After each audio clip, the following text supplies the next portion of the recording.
What up, y'all? It's Dev. SBMTG, we like it of Magic, and we are bringing home Kamigawa Neon Dynasty spoiler season. Y'all wizards decided to dump like 80 cards on us to finish the set off today.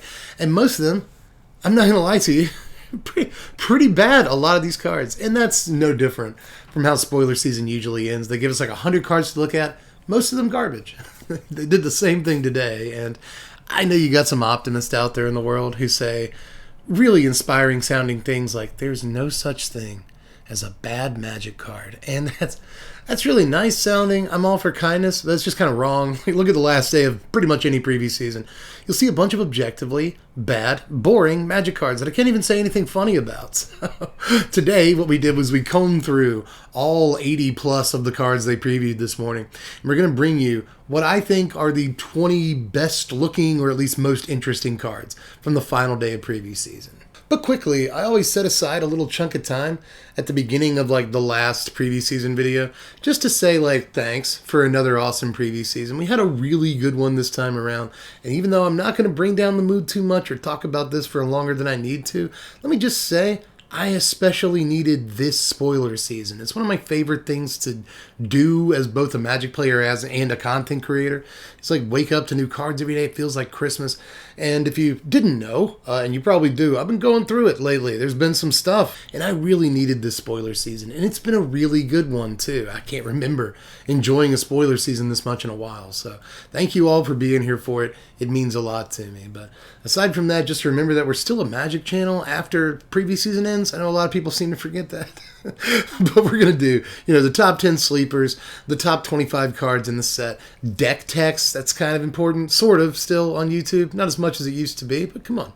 We do skits, and it's fun. Aside from that, we're going to do a bunch of video essays this season. We're going to do the standard tier list as usual, budget decks. Just remember that we're still here after you turn the lights off on preview season. So sub if you haven't done that yet. Like this video, share it around, check out the Twitch streams and follow there, and hit up the Patreon if you want to support the content. But aside from that, monologue over, let's look at the best cards to round this set off. Now, just to start things off, kind of an honorable mention at number 20, even though I'm going to only very loosely pay attention to what number every card is. This is less of a list and more of a just I like these cards from today. But starting things off, let's look at Lucky Offering. This is just 1 white mana for a sorcery. Destroy target artifact with mana value 3 or less. You gain 3 life. I don't think this card is amazing, especially at sorcery speed, but I really like the art. That's why it's the honorable mention of the day, is the art is incredible. And honestly, the card could be worse. The card could be way better too. I just like pretty kitties, but the next thing I wanted to point out was just the life gain duels are back. I guess these are sort of important for budget decks, but it's also kind of important for like the green-white and black-white life gain decks. These decks that play Voice of the Blessed and stuff like that. Maybe they want to slot in 2 to 4 of these in their mana base to have a land that procs all their dudes. I don't know. It could be somewhat impactful. I like having these in standard. I always do. But here's a card. Here's Mirror Shell Crab. Up next, this is 7 mana, 5 and 2 blue for a 5/7 artifact creature crab with ward 3. But that ain't the end of the story. You see, you channel, you pay 2 and a blue and discard it to counter target spell or ability unless its controller pays 3. Really neat that they threw ability onto this. That's kind of sneaky, but one way or the other, this ain't too shabby, We've got cards in standard already that kind of do things like this and don't see any play.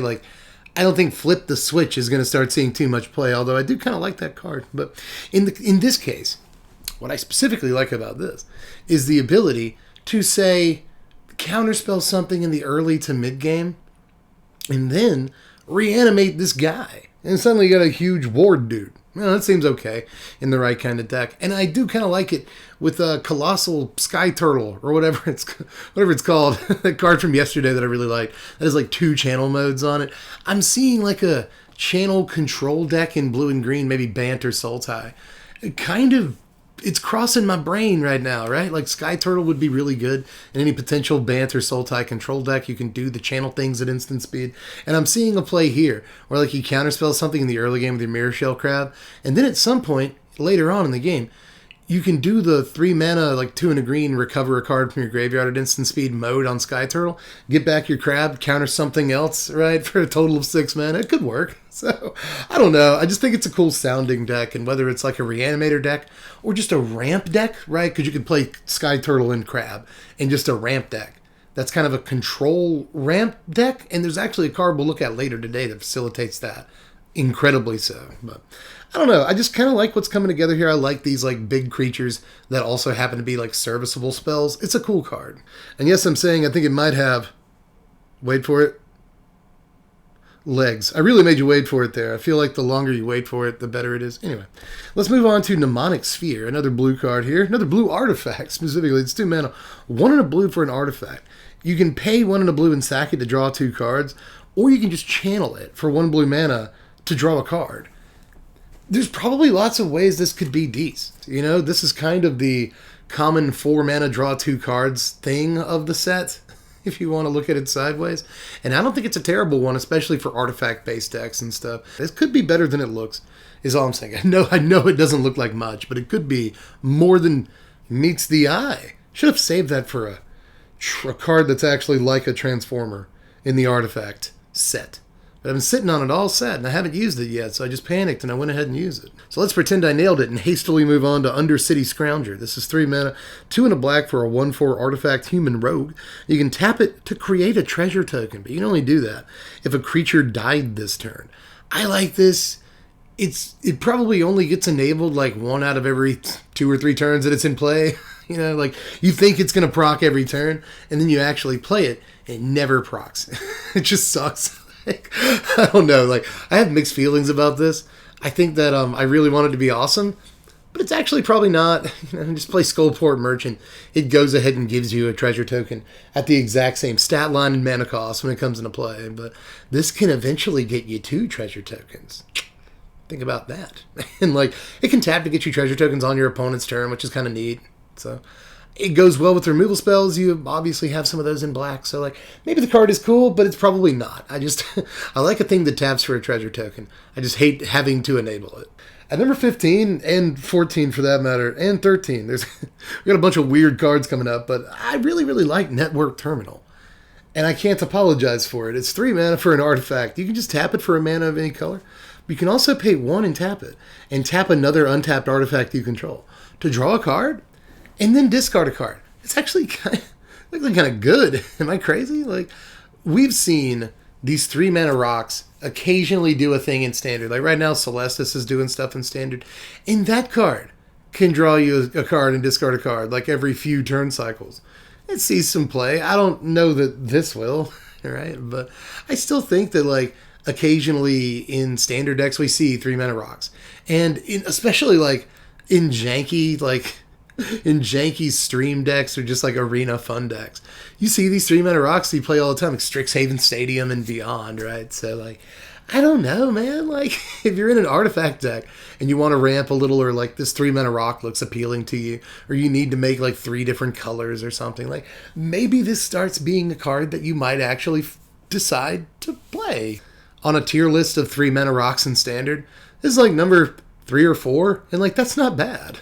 But speaking of like kind of lame but cool looking artifacts, we also saw Ecologist Terrarium. This is 2 mana for an artifact. When it ETBs, you may search your library for a basic land, reveal it, put it in your hand, shuffle.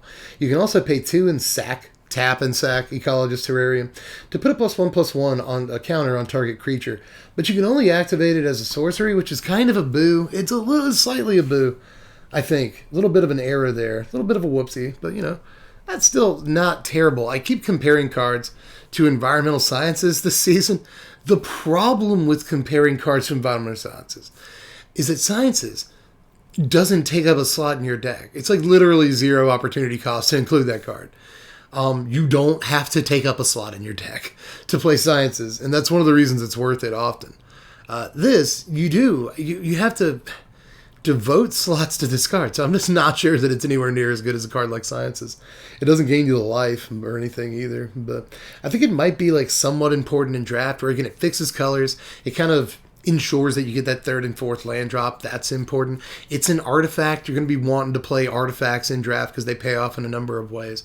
You want to play creatures in draft, right? So you'll be able to sacrifice this and put counters on things, which then modify the creatures, right? You want to modify things in limited. So I think this actually pulls a lot of things together like a Lebowski rug. This pulls the room together in limited, but is it good enough for standard? I highly doubt it. I just think it's a really cool card, and this list is mostly for cards I think are cool, so it kind of fits the bill perfectly.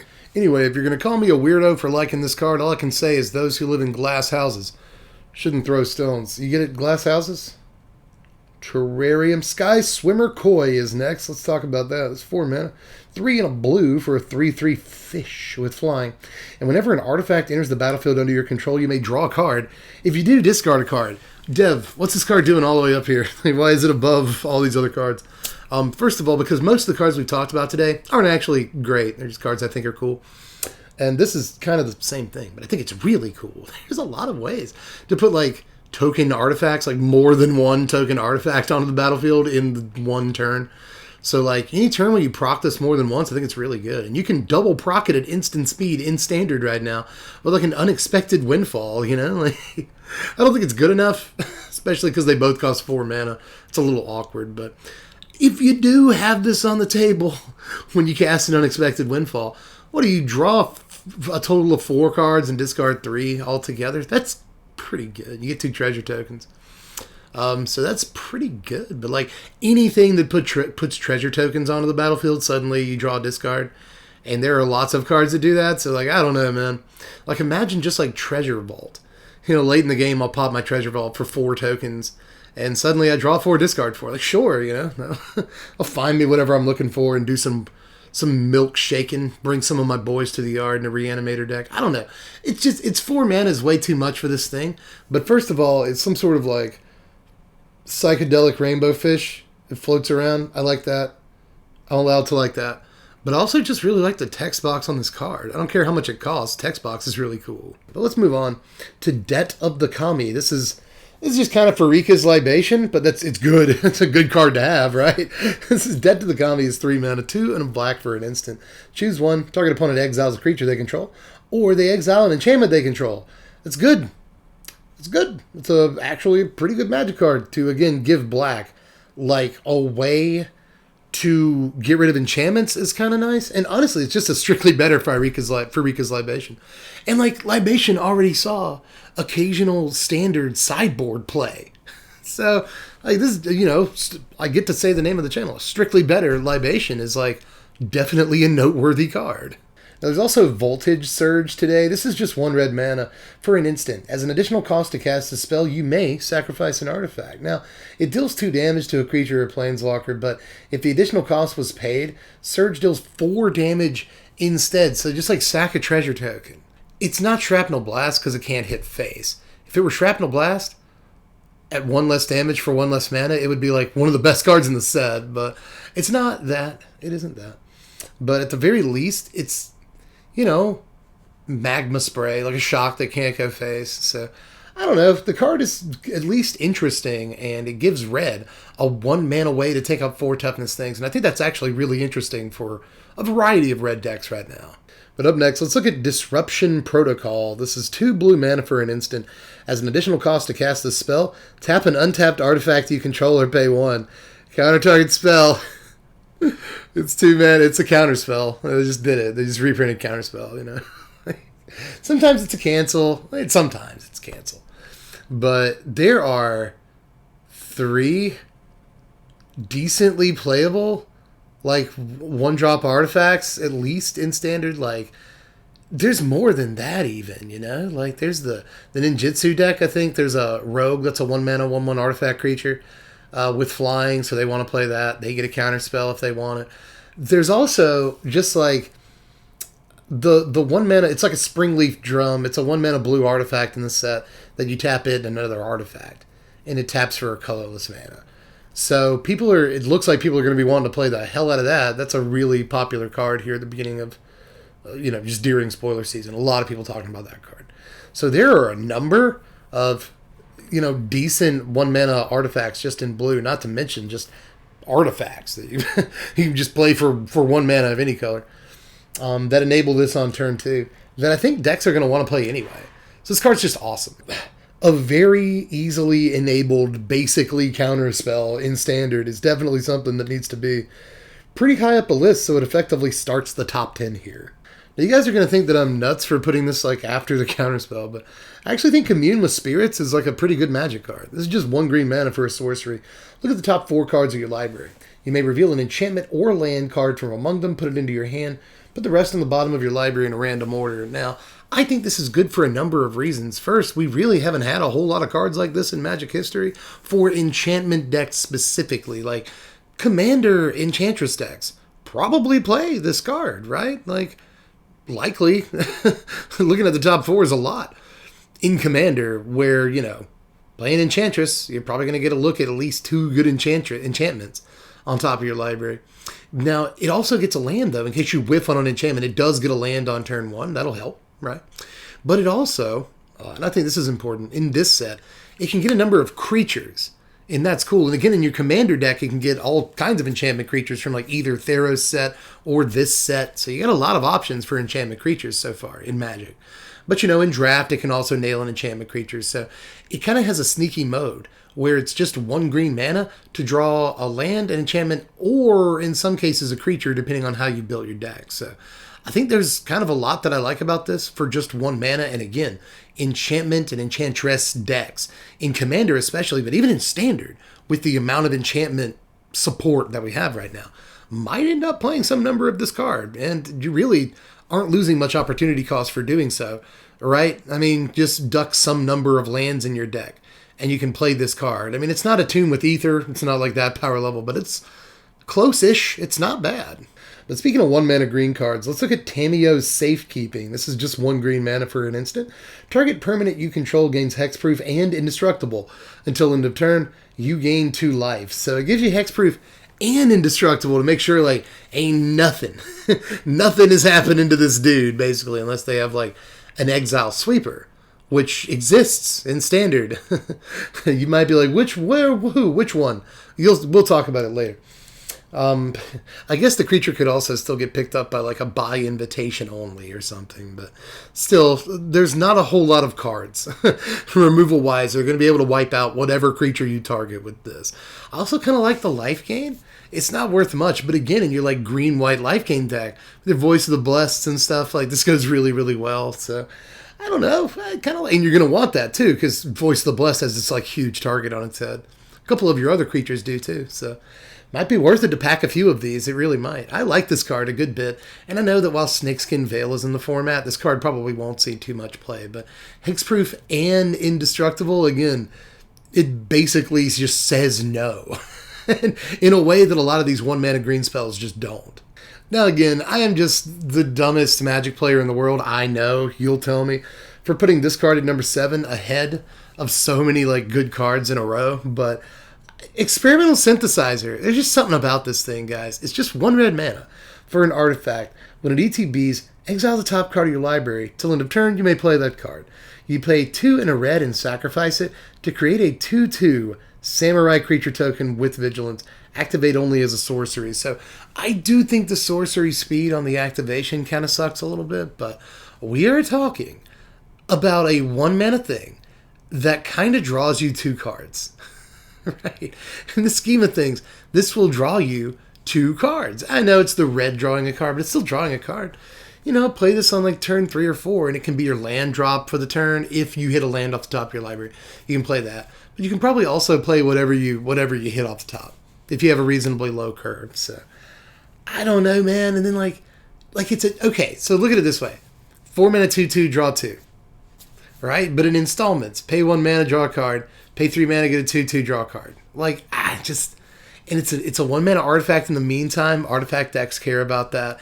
It works pretty well in like Fiddlebender, sort of, because like when you sacrifice this to Fiddlebender, it left play, so you get to like draw, quote unquote, draw a card off of it. So I don't know, man. Like, I think that it is like more than a little bit neat.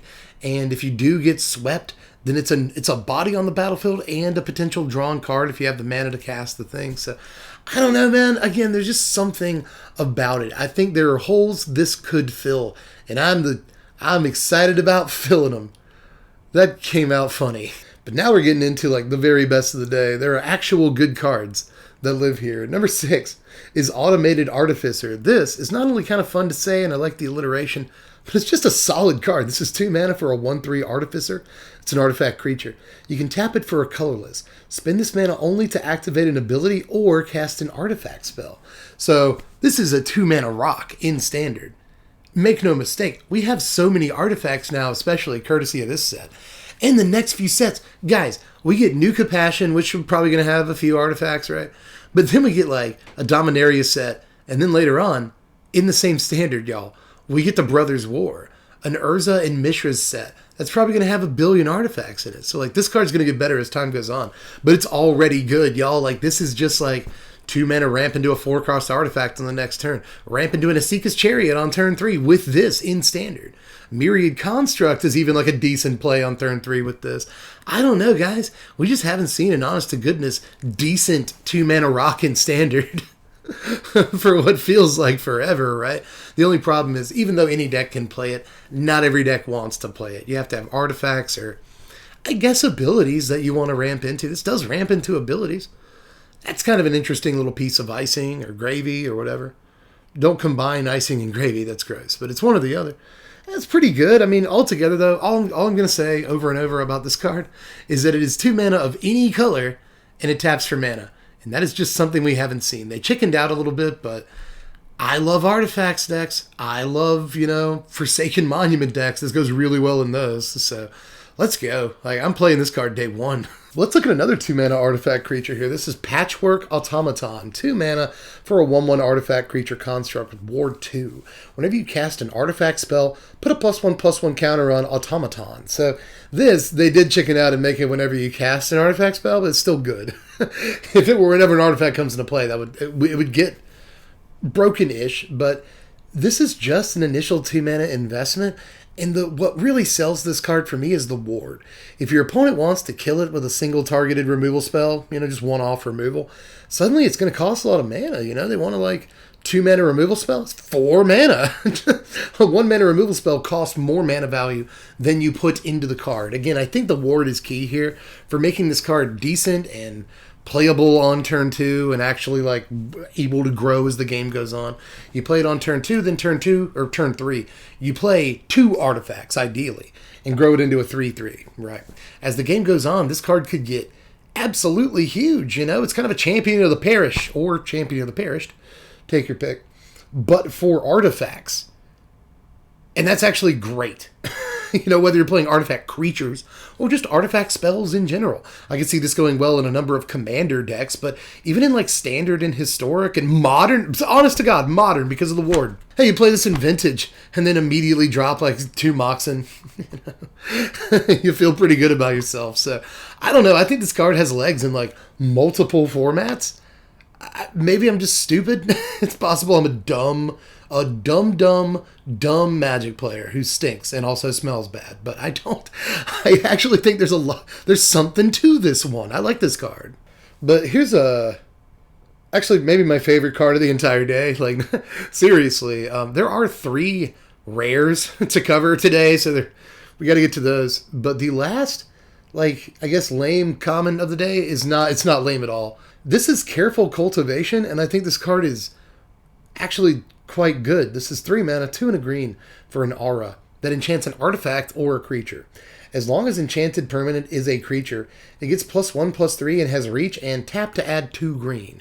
Now, that's not the good part, although that part could be good, but the good part is channel, pay 1 and a green and discard it to create a 1/1 green human monk creature token with tap to add a green. Now, ask yourself this. Let's say they print a creature that's just 1 and a green, taps for a green, and has flash. Is that a playable creature? You can hold up your 2 mana and play a bounce spell or a counter spell. But if your opponent doesn't give you a reason to do those things, just play your mana dork. And then your opponent didn't see it coming. but you get to untap with 4 mana on the table if you're on curve, right? Like on turn 2, your opponent didn't know you were going to have 4 mana on turn 3 until the last second, and that might matter too. There's just kind of a lot that's like really sick about this card that may not be apparent the first time you read it, but just like, again, I'll close with this on this card. A 2 mana dork with flash is probably just sick. That's probably just playable. That's a good Magic card. But let's look at our 3 rares to finish this set off. First up is Eater of Virtue. This is just 1 mana for legendary equipment. Whenever a equipped creature dies, exile it. Equipped creature gets +2/+0. As long as a card exiled with Eater of Virtue has flying, the equipped creature has flying. The same is true for First Strike, Double Strike, Death Touch, Haste, Hexproof, Indestructible, Lifelink, Menace, Protection, Reach, Trample, and Vigilance. Did they miss a keyword ability? I'm not sure that they did. Like, this is actually kind of sick. First of all, kind of better than a Bone Splitter. I mean, 1 mana, equip 1, equipped creature gets +2/+0. That's actually, guys, I just need you to know, very good. That's actually 1 mana, equip 1, +2/+0 is just on its face, just a good card.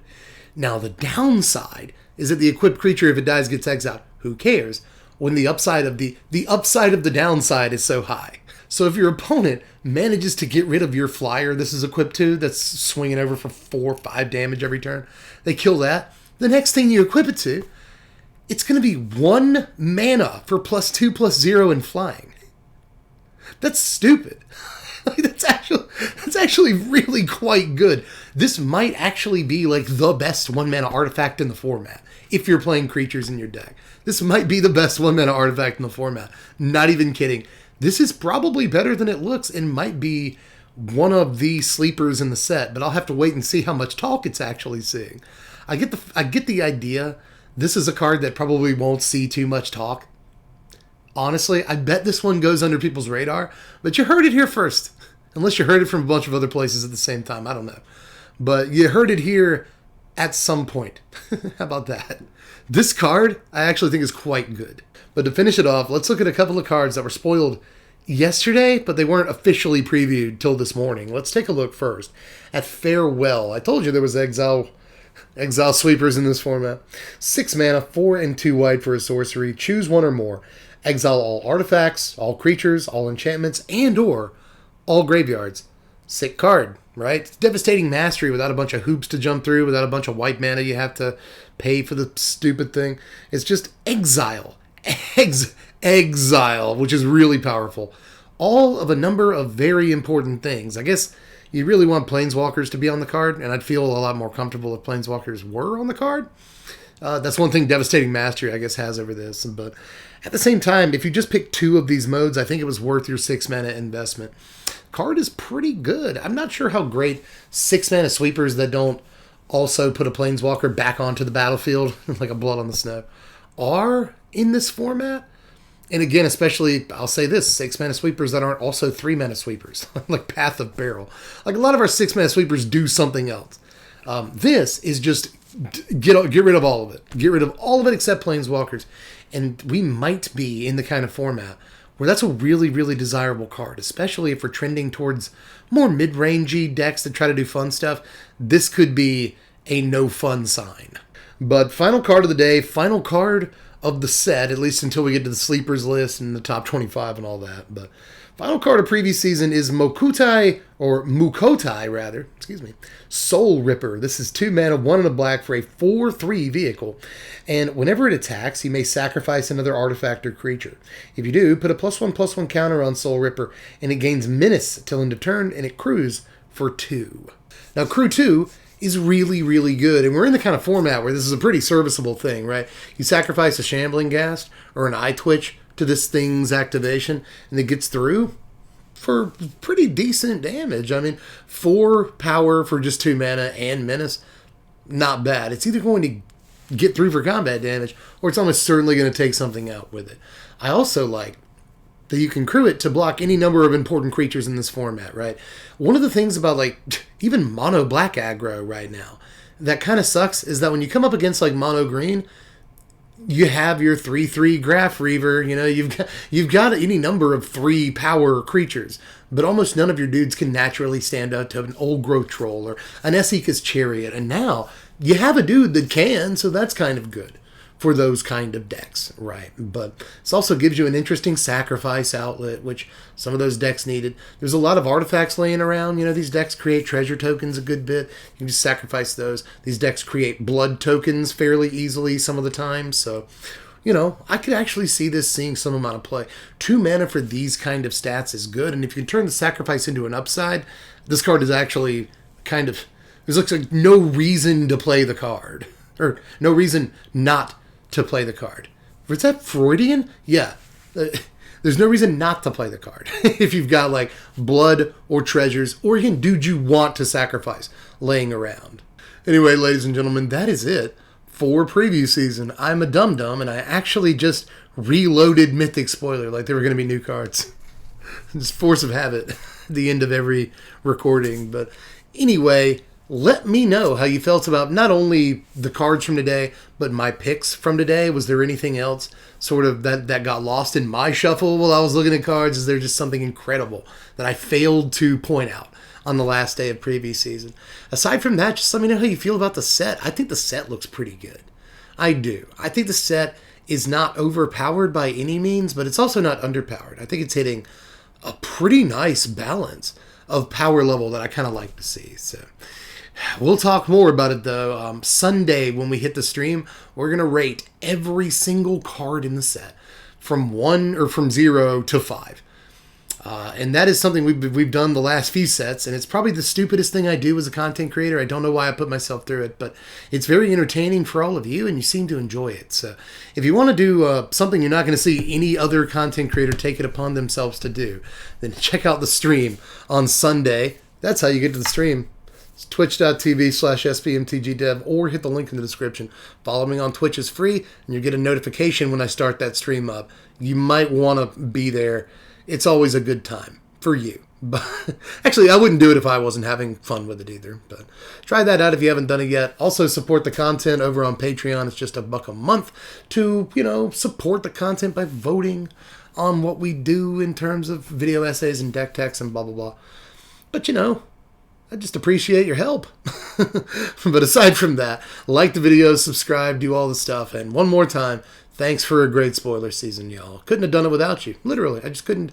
If nobody watched the videos, I might still do it, but it would kind of suck a lot more. So I just want to thank you for being here. I really appreciate it. It was a great spoiler season as usual. But anyway, love you guys. Get at me in the comment section and let me know how you felt about all the things. And I will catch you cats later. I'm Deb from The Place. Thanks for watching, Wizards. Spread love, be kind.